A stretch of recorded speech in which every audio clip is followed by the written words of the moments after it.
உறவுகளுக்கு வணக்கம். இன்றைக்கி நம்முடைய கேப்சிகம் ஃபுட் சேனலில் நம்ம பார்க்க போகிற சமையல் வந்து சில்லி சிக்கன்.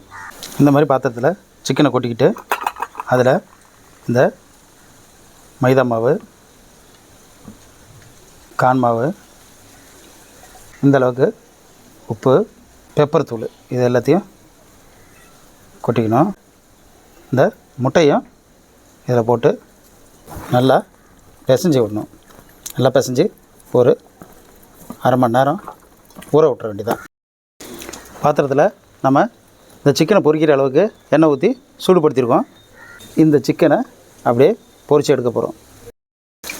சிக்கனை நல்லா வெந்துட்டுருக்கு. சிக்கனை நம்ம பொரித்து எடுத்துட்டோம் இந்த மாதிரி. இப்போ அதே சட்டியில் கொஞ்சம் எண்ணெயை ஊற்றிக்கிறோம். சில்லி சிக்கன் தயாராகிடுச்சு. நம்ம இப்போ இதை இறக்கிடலாம்.